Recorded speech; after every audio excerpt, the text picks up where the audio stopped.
दोस्तों नमस्कार। स्वागत है हमारे YouTube channel Kaushambi teachers academy में। दोस्तों कल हम क्वेश्चन नंबर 15 तक बातें कर चुके हैं। आज उसके आगे क्वेश्चन सॉल्व करते हैं जो EVS पेडागॉजी से संबंधित हैं। तो दोस्तों कल 15वें क्वेश्चन में 15वां क्वेश्चन कल का दिया हुआ था। प्राथमिक स्तर पर विज्ञान व सामाजिक विज्ञान को एक ही विषय पर्यावरण अध्ययन के तहत पढ़ाया जाता है। यह है विज्ञान शिक्षण का, यानी यह विज्ञान शिक्षण का क्या कहलाता है। तो पर्यावरण अध्ययन के अंतर्गत एकीकृत विषय के माध्यम से सभी विषयों को एक साथ सम्मिलित करके जो पढ़ाया जाता है वो एकीकृत विज्ञान कहलाता है। तो इसमें हमारा ऑप्शन सही हुआ था एकीकृत उपागम। इसमें हमारा पिछले वीडियो में यहाँ तक हम कर चुके हैं। ये 15वें क्वेश्चन का एकीकृत उपागम यानी 3rd नंबर सही हुआ था। उसके आगे है 16वां क्वेश्चन जो है। 16वां क्वेश्चन क्या कह रहा है? 16वां क्वेश्चन कह रहा है निम्नलिखित कथनों पर विचार कीजिए। यानी ये 2 कथन दिए गए हैं, इनमें विचार कीजिए और आगे जो ऑप्शन दिए गए हैं उस पर आप आंसर टिक करिए। तो पर्यावरणीय समस्याओं से निपटने के लिए प्रत्येक स्तर पर प्रशिक्षित शक्ति की आवश्यकता होती है। क्या ये कथन सत्य है? फिर उसके बाद अगला ऑप्शन दिया गया है वर्तमान समय में यह अनिवार्य हो गया है कि पर्यावरण को पोषण एवं संरक्षण दिया जाए। यानी ये दोनों कोट सही हैं अथवा गलत हैं, या कौन सही है कौन गलत है इसके बारे में आप बताइए। और अगला जो ऑप्शन दिया गया है केवल ए सही है कि केवल बी सही है कि ए बी दोनों सही है, या तो फिर ना तो ए सही है और ना तो बी सही है। तो इसमें हम देखते हैं, इसमें कहा गया है पर्यावरणीय समस्याओं से निपटने के लिए प्रत्येक स्तर पर, यानी चाहे प्राइमरी स्तर हो, जूनियर स्तर हो या प्रशिक्षण का कार्य संपादित करने पे हो, उसकी हमेशा क्या होती है? प्रशिक्षित शक्ति की आवश्यकता होती है। हाँ, ये बात सही है।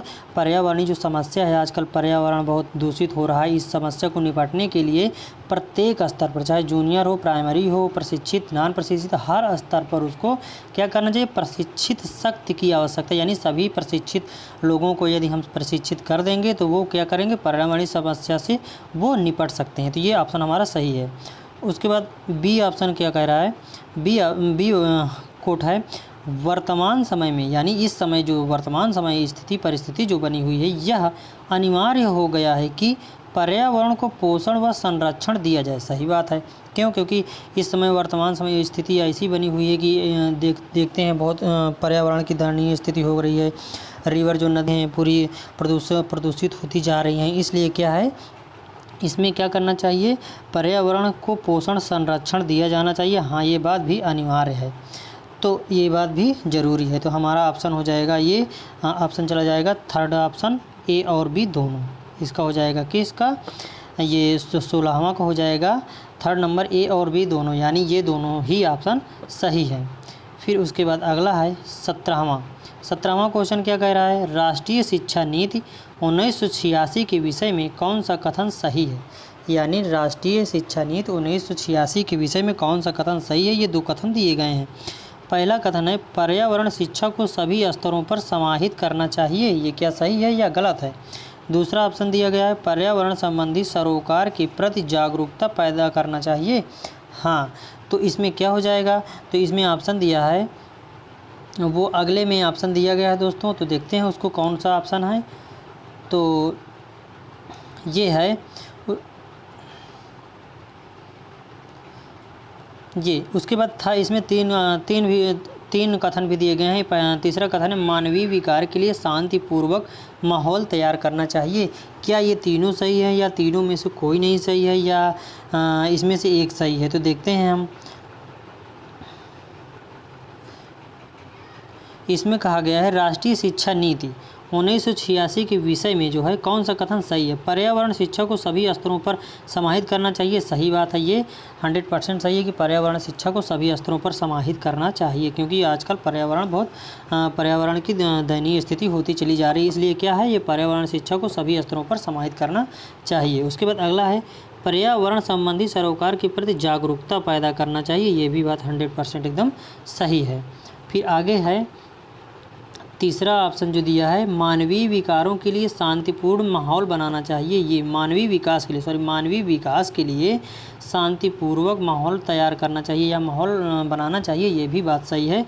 तो हमारा ये 17वां का आंसर हो जाएगा। ए, बी और सी तीनों सही हैं। ये ऑप्शन हो जाएगा 17 का 4। उसके बाद 18वां क्वेश्चन है। 18वां क्वेश्चन क्या कह रहा है दोस्तों?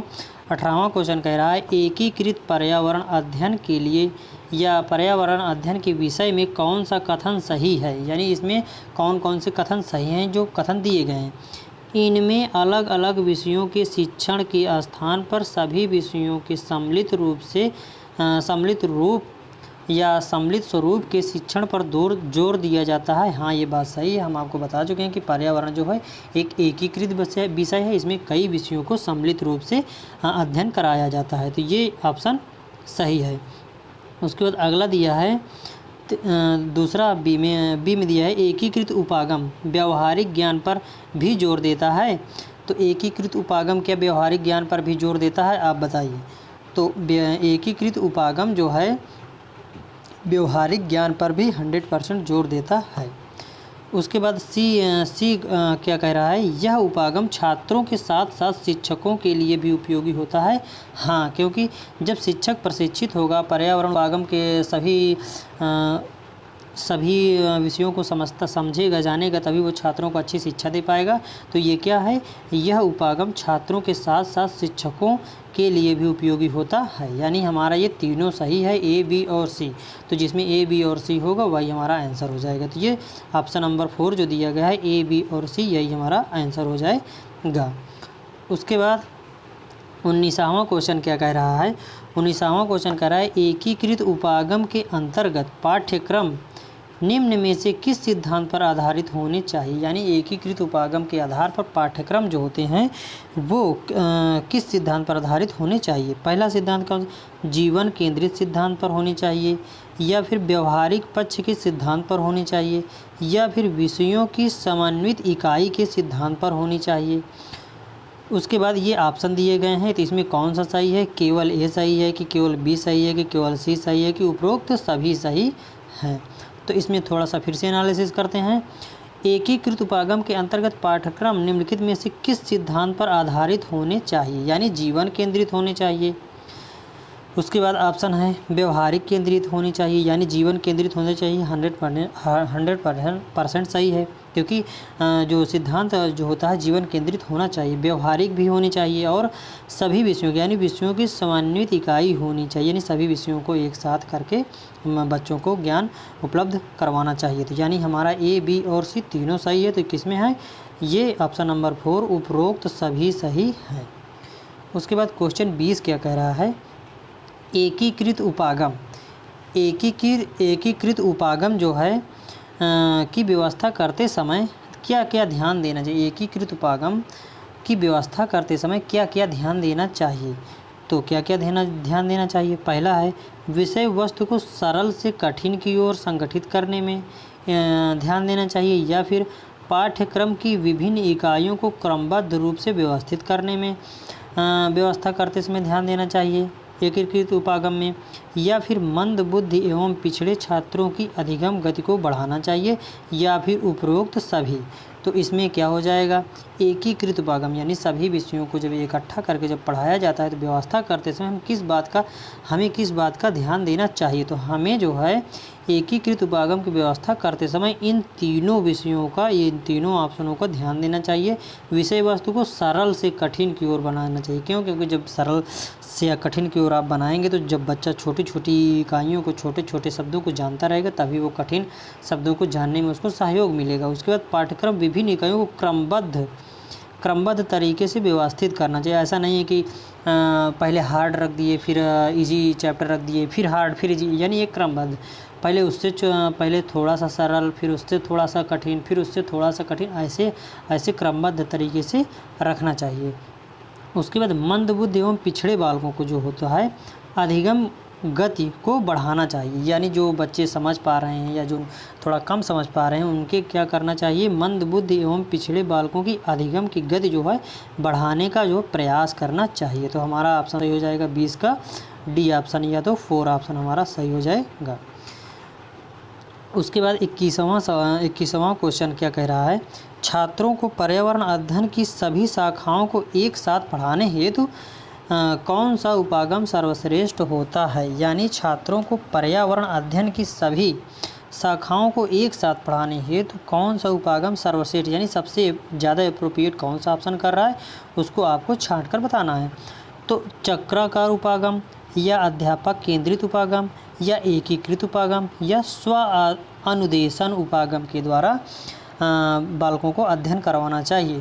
तो 21 का आंसर हो जाएगा हमारा 21 का तीसरा ऑप्शन हो जाएगा जो दिया गया है, एकीकृत उपागम के माध्यम से बालकों को शिक्षण कार्य संपादित करवाना चाहिए। क्यों? क्योंकि छात्रों को पर्यावरण अध्ययन की सभी शाखाओं को, यानी पर्यावरण अध्ययन के अंतर्गत जो भी टॉपिक लिए गए हैं, जो भी शाखाएं हैं, एक साथ पढ़ाने हेतु निम्न में से कौन सा उपागम सही है। तो निम्न में से एकीकृत उपागम सही है, क्योंकि एकीकृत उपागम के माध्यम से प्रत्येक सब्जेक्ट, चाहे सामाजिक हो, विज्ञान हो, इतिहास हो, भूगोल हो, सभी को एक ही विषय में संकलित करके बच्चों को अध्ययन करवाया जाता है। तो हमारा ऑप्शन हो जाएगा एकीकृत उपागम, ऑप्शन नंबर 3। उसके बाद 22वां क्वेश्चन है, प्राथमिक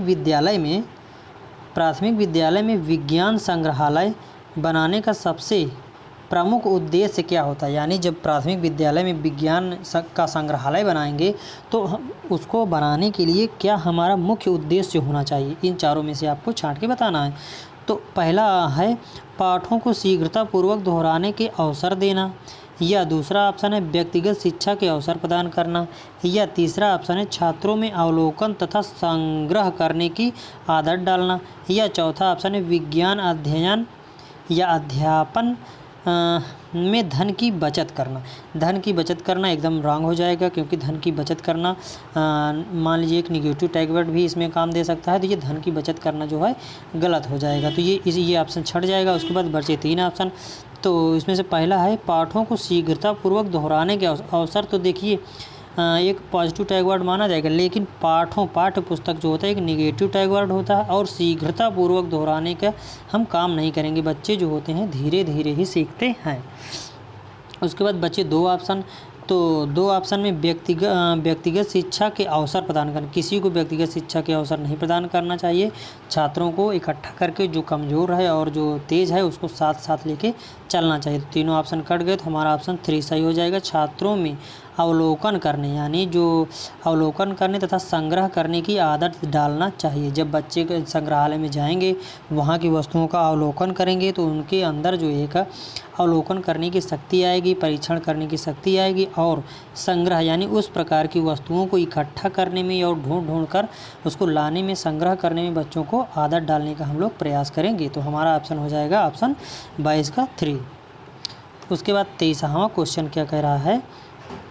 23वां क्वेश्चन कह रहा है एक शिक्षिका या शिक्षक पर्यावरण अध्ययन के शिक्षण के लिए एकीकृत उपागम का प्रयोग करते हैं या करती हैं। वे निम्नलिखित में से क्या करेंगी। तो क्या करेंगी, ये ऑप्शन दिए गए। यानी एकीकृत उपागम है, एकीकृत उपागम को आप समझ लीजिएगा, जो होता है कई विषयों को संकलन होता है। तो इसमें ऑप्शन में देखते हैं। तो पहला ऑप्शन इसमें दिया गया है, इसमें क्या बोल रहा था सबसे पहले देख लिए, 23 का एकीकृत उपागम से संबंधित है। क्योंकि इसमें दोस्तों बार बार क्वेश्चन पढ़ा जाता है, क्योंकि इतने बड़े क्वेश्चन होते हैं, ऑप्शन भी इतने बड़े होते हैं कि हमको जो पता लगाना बहुत मुश्किल पड़ जाता है एक बार में। तो इसी प्रकार आप बार बार पढ़ के आंसर लगा सकते हैं। तो इसमें ऑप्शन क्या है, पहला ऑप्शन है भूगोल, जीव विज्ञान तथा स्वास्थ्य एवं पोषण को अलग अलग पढ़ाएंगे, एकदम नहीं पढ़ाएंगे। एकीकृत उपागम के माध्यम से हम क्या करते हैं, बालकों को सभी विषयों को साथ साथ पढ़ाते हैं। तो इसमें अलग अलग दिया गया है, तो यानी ये हमारा ऑप्शन गलत हो जाएगा, एकदम से रॉन्ग हो जाएगा। उसके बाद दूसरा क्या है, भूगोल, जीव विज्ञान तथा स्वास्थ्य एवं पोषण को अलग अलग न पढ़ाकर समेकित रूप से पढ़ाएंगे या पढ़ाएंगे। हाँ, ये हमारा ऑप्शन सही हो सकता है। क्यों? क्योंकि एकीकृत उपागम में भूगोल, जीव विज्ञान, स्वास्थ्य एवं पोषण आदि विषयों को समेकित करके पढ़ाया जाता है। अब हो सकता है इससे अच्छा कोई ऑप्शन दिया हो, तो सारे ऑप्शनों को पढ़ते हैं। तीसरा कह रहा है एकीकृत उपागम के महत्व को समझते हुए प्रयोगों पर अधिक ध्यान देंगे और भूगोल को पढ़ाते समय पढ़ाए जा रहे विषय वस्तु को जीव विज्ञान या स्वास्थ्य एवं पोषण से क्या करेंगे, यथासंभव दूर, ये दूर रखना भी बहुत एक निगेटिव टैग वर्ड है पर्यावरण के माध्यम से, तो ये हमारा तीसरा ऑप्शन भी कट जाएगा। उसके बाद चौथा ऑप्शन क्या कह रहा है, भूगोल, जीव विज्ञान तथा स्वास्थ्य पोषण में केवल ये भी निगेटिव टैग वर्ड होता है। केवल एक विषय या उस विषय को नहीं पढ़ाएंगे, यानी एकीकृत उपागम में सभी विषयों को हम पढ़ाते हैं, तो ये भी ऑप्शन कट जाएगा। तो हमारा ऑप्शन सही हो जाएगा, कौन सा ऑप्शन सही हो जाएगा, जो ये कह रहा है भूगोल, जीव विज्ञान तथा स्वास्थ्य पोषण आदि को अलग ना पढ़ाकर समेकित रूप से एक साथ पढ़ाएंगे, तो यही हमारा आंसर हो जाएगा। उसके बाद 24वां क्वेश्चन है। 24 क्वेश्चन क्या कह रहा है, प्राथमिक कक्षा स्तर पर पर्यावरण अध्ययन शिक्षण के 3 प्रमुख उद्देश्य हैं, यानी कौन कौन से पर्यावरण अध्ययन के 3 प्रमुख उद्देश्य हैं उनके बारे में आपको बताना है। तो पहला ऑप्शन में दिया गया है ज्ञान, अवबोध, अनुप्रयोग, या कौशल, रुचियाँ, अभिवृत्तियाँ, या योग्यताएँ, प्रशंसाएँ, अवकाश काल का सदुपयोग, या उपरोक्त में से कोई नहीं। तो इसमें सबसे अच्छा ऑप्शन है, जो सबसे बालकों को क्या है, प्राथमिक कक्षा पर पर्यावरण अध्ययन के 3 प्रमुख उद्देश्य जो होते हैं वो हैं क्या है, ज्ञान, अवबोध और अनुप्रयोग। ये प्राथमिक स्तर पर क्या है, 3 प्रमुख उद्देश्य होते हैं पर्यावरण अध्ययन के शिक्षण कार्य संपादित करने में। तो हमारा 24 का हो जाएगा 1 नंबर, 24 का 1। उसके बाद 25वां क्वेश्चन क्या कह रहा है, 25वां क्वेश्चन कह रहा है निम्नलिखित में से किसका संबंध विज्ञान, शिक्षण व प्रकृति के निर्देशक तत्व में या तत्व से है, यानी निम्नलिखित में से किसका संबंध विज्ञान, शिक्षण व प्रकृति के निर्देशक तत्व में से है। तो इन ऑप्शनों को आपको छांटना है। तो इसमें पहला कथन दिया गया है क्या है, पाठचर्या में ऐसे प्रयास शामिल होने चाहिए जिनका जुड़ाव दैनिक जीवन के अनुभव से हो, या विज्ञान शिक्षण को कुछ विशेष मूल्यों के विकास की ओर अग्रसर होना चाहिए, या तीसरा ऑप्शन है विज्ञान पाठचर्याओं को प्रक्रियाओं पर जोर देना चाहिए। तो इन तीनों में से आप देखिए कौन सही है कौन गलत है। तो इसमें से क्या है, पहला दिया गया है पाठचर्या को ऐसे प्रयास शामिल होने चाहिए जिनका जुड़ाव जो है दैनिक जीवन के रूप में होना चाहिए। तो ये ऑप्शन 100% सही है। जिनका जुड़ाव दैनिक जीवन में होता है उससे बालक बहुत अच्छे तरीके से सीखते हैं। तो क्या है, ये एकदम ऑप्शन हमारा सही है। दैनिक जीवन के साथ जोड़ना भी एक पॉजिटिव टैग वर्ड होता है, इसी से हम इसका पता लगा लेंगे कि ये सही है। उसके बाद अगला है बी, विज्ञान शिक्षण को कुछ विशेष मूल्यों के विकास की ओर अग्रसर होना चाहिए। हाँ, सही बात है। आप कोई एक अच्छा सा आप लास्ट में जैसे प्रयोग विज्ञान विषय का करते हैं तो क्या करना चाहिए, उसके विषय की और उसके मूल्यों की ओर और उसके विकास की ओर अग्रसर होना चाहिए। हाँ, ये भी सही बात है।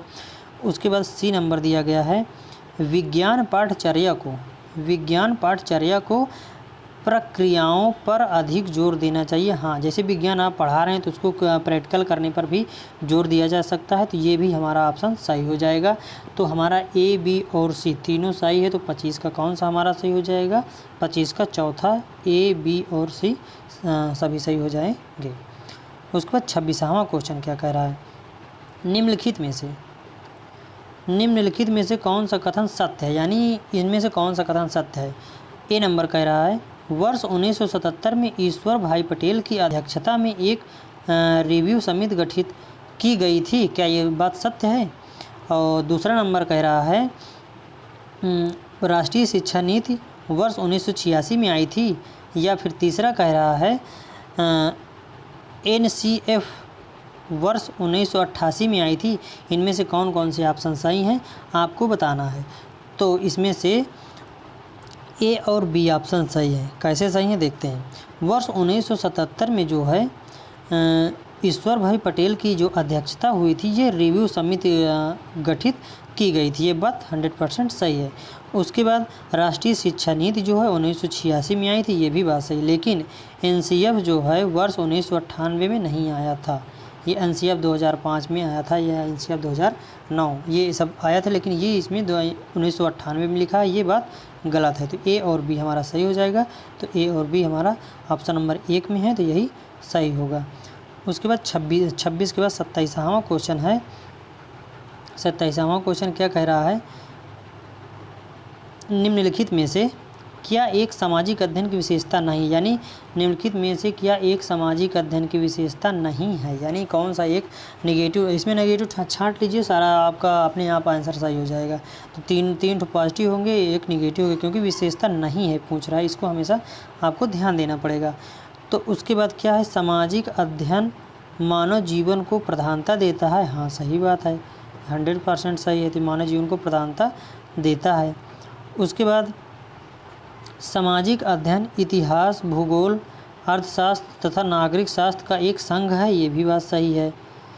उसके बाद सामाजिक विज्ञान जो है अध्ययन, सामाजिक अध्ययन ज्ञान के नवीन दृष्टिकोण पर बल नहीं देता, ये बात गलत है, ये बल नहीं देता, बल देता है, यानी सामाजिक अध्ययन जो है ज्ञान के नवीन दृष्टिकोण पर ये बल देता है, तो ये बात क्या नहीं है, तो यही बात गलत है। उसके बाद अगला है, क्या कह रहा है अगला, सामाजिक अध्ययन जो है सामाजिक अध्ययन व्यक्ति तथा समाज के बीच सामंजस्य स्थापित करता है, ये भी सही बात है, यानी हमारा पहला, दूसरा और चौथा सारे सही है, लेकिन इसमें पूछ क्या रहा है विशेषता कौन नहीं है, तो इसमें से 27 का हो जाएगा आपका आंसर, जो विशेषता नहीं है सामाजिक अध्ययन ज्ञान के नवीन दृष्टिकोण पर बल नहीं देता, ये बात गलत है, ये बात इस ऑप्शन के हिसाब से निगेटिव पूछा, इसलिए हम इसको आंसर टिक करेंगे।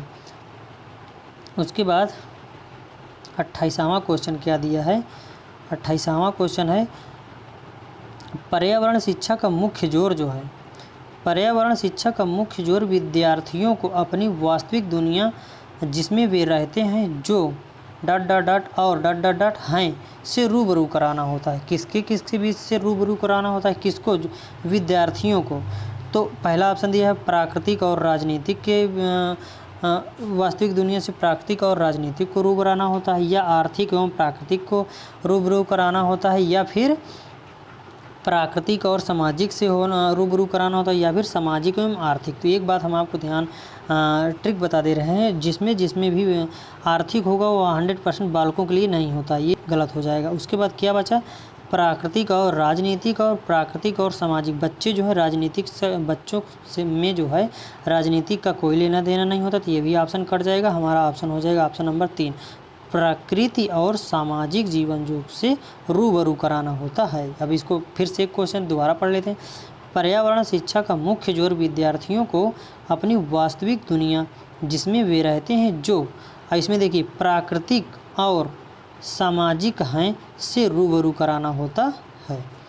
उसके बाद 29वां क्वेश्चन क्या कह रहा है, निम्नलिखित में से क्या पर्यावरण शिक्षा का लक्ष्य है, यानी पर्यावरण शिक्षा से हमारा क्या लक्ष्य होता है, या हम क्या पढ़ाना चाहते हैं, या क्या हम बच्चों को समझाना चाहते हैं, या क्या अवगत कराना चाहते हैं, इसमें कौन सा सबसे ज़्यादा ऑप्शन अप्रोप्रिएट करेगा, उसको हमको टिक करना है। तो पहला ऑप्शन दिया गया है बच्चों में वैज्ञानिक जानकारी का विस्तार करना, उसके बाद या फिर बच्चों को उनके परिवेश का महत्व समझाना, या फिर पर्यावरण संरक्षण के महत्व से बच्चों को अवगत कराना, या उपरोक्त सभी, यानी उपरोक्त तीनों सही है, या फिर इनमें से कोई एक सही है।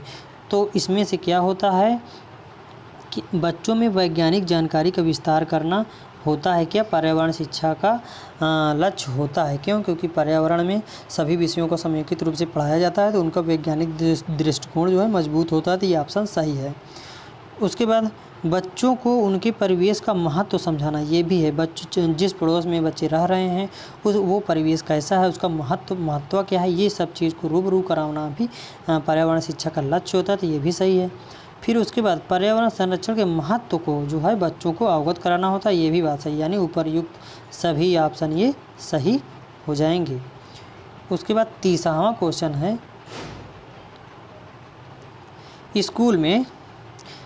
स्कूलों में पर्यावरण शिक्षा का उद्देश्य बच्चों को ज्ञान, दृष्टिकोण और कौशल प्रदान करने का है, ताकि, यानी स्कूलों में पर्यावरण शिक्षा का उद्देश्य बच्चों में ज्ञान, दृष्टिकोण और क्या करना, कौशल प्रदान करने का, ताकि क्या हो सके बच्चे, वो ऑप्शन में आगे दिए गए हैं, ताकि क्या है, वे सभी अर्थों में पर्यावरण को बेहतर बनाने में सक्षम हो सकें और संधारणीय विकास के उद्देश्य को प्राप्त करने में योगदान दे सकें। या ऑप्शन नंबर 1 सही है। फिर ऑप्शन नंबर 2 दिया गया है वे पर्यावरण के विभिन्न वैज्ञानिक सिद्धांतों को समझकर अपने जीवन में आर्थिक प्रगति की ओर अग्रसर हो। ये आर्थिक हम बताए ना बच्चों के लिए निगेटिव होता है, तो ये ऑप्शन एकदम से निगेटिव गलत हो जाएगा, यानी दूसरा ऑप्शन हमारा आंसर नहीं होगा। फिर उसके बाद वे पर्यावरण विषय पर डॉक्यूमेंट्री का निर्माण कर सकने के योग्य बनेगा। अब छोटे बच्चे हैं, पर्यावरण के संबंधित डॉक्यूमेंट्री कैसे बना पाएंगे? उनको सही से तो हिंदी पढ़ने में थोड़ा कठिनाई महसूस होती है, डॉक्यूमेंट्री बनाने में वो असमर्थ होंगे, तो ये भी ऑप्शन गलत हो जाएगा। उसके बाद है चौथा ऑप्शन क्या करें, वे इस विषय पर अच्छे निबंध की रचना करने में सक्षम होंगे। अब बताइए प्राइमरी का स्टूडेंट है, अच्छा सा निबंध कैसे लिख पाएगा? तो ये भी निबंध लिखना भी बच्चों में एक निगेटिव हो जाता है, तो ये भी बात गलत है। तो पहला ऑप्शन क्या था?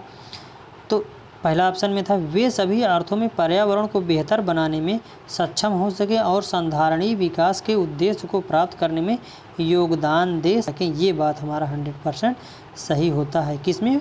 स्कूलों में पर्यावरण शिक्षा का उद्देश्य बच्चों को ज्ञान, दृष्टिकोण और कौशल प्रदान करने का है, ताकि वो क्या कर सकें, वे सही अर्थों में पर्यावरण को बेहतर बनाने में सक्षम हो सकें और संधारणीय विकास के उद्देश्य को प्राप्त करने में योगदान दे सकें। तो हमारा 30 का आंसर हो जाएगा ऑप्शन नंबर 1।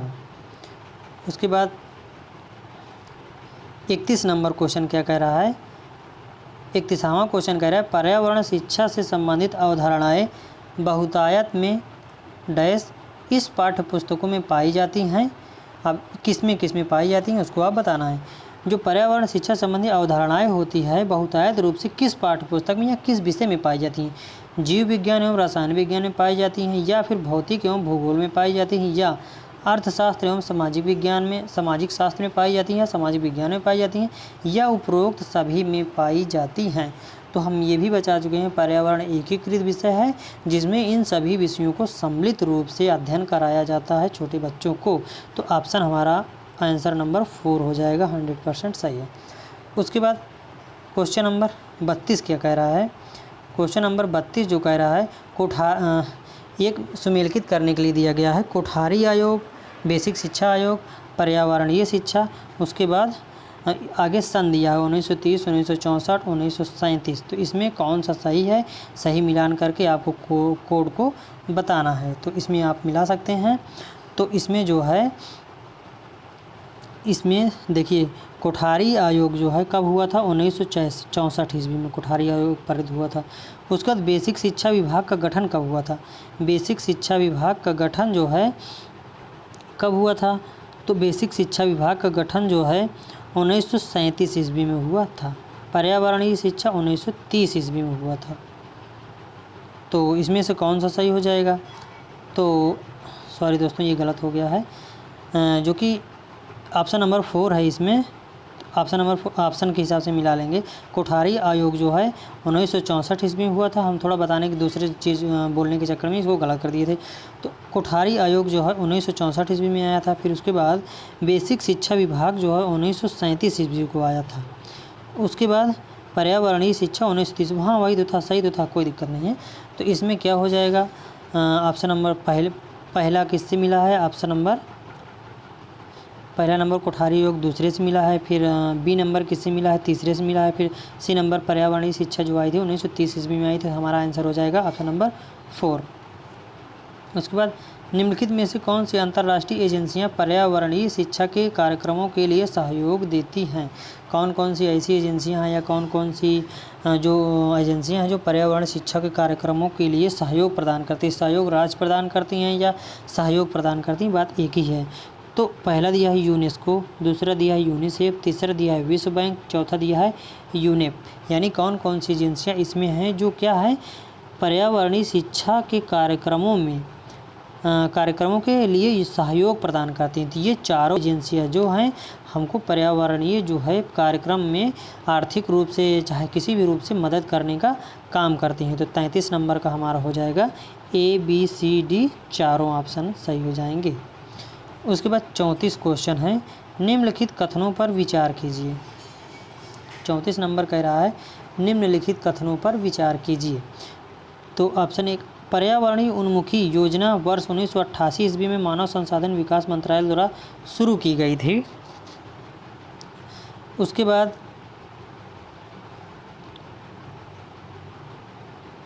ये है राष्ट्रीय हरित कोर। राष्ट्रीय हरित कोर का उद्देश्य देश के प्रत्येक जिले में इको क्लबों की स्थापना करना है। इनमें से कौन सा सही है आपको बताना है।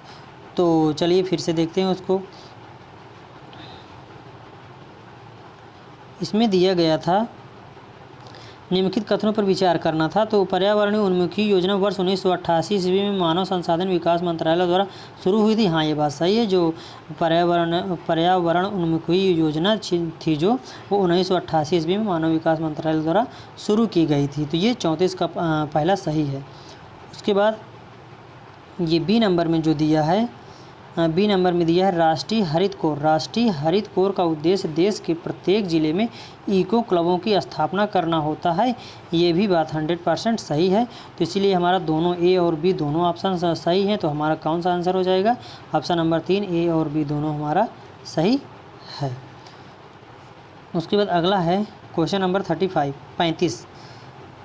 तो क्वेश्चन नंबर 35 में क्या कह रहा है? तो ये पर्यावरण शिक्षा के उद्देश्यों की प्राप्ति के लिए पाठ्यचर्या किन किन बातों पर आधारित होना चाहिए। तो 35 क्वेश्चन, पर्यावरणीय शिक्षा के उद्देश्यों की प्राप्ति के लिए पाठ्यचर्या किन किन बातों पर आधारित होना चाहिए। पहला ऑप्शन दिया गया है पर्यावरण के विषय में अधिगम, पर्यावरण के द्वारा अधिगम, पर्यावरण शिक्षा के लिए अधिगम या उपयुक्त सभी। तो कौन सा ऑप्शन सही हो जाएगा? तो 35 का हो जाएगा ऑप्शन नंबर 4। क्यों? अभी बताते हैं। जो पर्यावरण शिक्षा के उद्देश्य जो होते हैं की प्राप्ति के लिए, यानी पर्यावरण शिक्षा के जो हमारा उद्देश्य होता है, यानी पर्यावरण का जब अध्ययन कराते हैं तो हमारा एक उद्देश्य होता है, हम एक उद्देश्य को लेकर चलते हैं। तो उसकी जो पाठ्यचर्या होती है किन बातों पर आधारित होती है। तो हमारा क्या उद्देश्य होता है कि पर्यावरण के विषय में अधिगम, यानी पर्यावरण विषय में अधिगम बच्चों को करवाना चाहिए। पर्यावरण के द्वारा भी अधिगम कराना चाहिए, पर्यावरण के लिए भी अधिगम करवाना चाहिए। तो हमारा ये तीनों ऑप्शन सही हो जाएगा। तो ऑप्शन नंबर 4 हमारा सही हो जाएगा। दोस्तों, ये रही छोटी सी क्लास ईवीएस पेडागॉजी जो आपको सीटेट एग्ज़ाम में बहुत ही महत्वपूर्ण साबित होगी। दोस्तों, कल हम इसी चैप्टर से जो सीटेट एग्ज़ाम में पिछली कक्षाओं में हमेशा जो क्वेश्चन पूछे गए हैं उस वीडियो को लेके आएंगे। तो दोस्तों, हमारा वीडियो अच्छा लगा हो तो लाइक और सब्सक्राइब जरूर कर लें ताकि रोज़ाना की अपडेट आपको मिल सके। Thank you.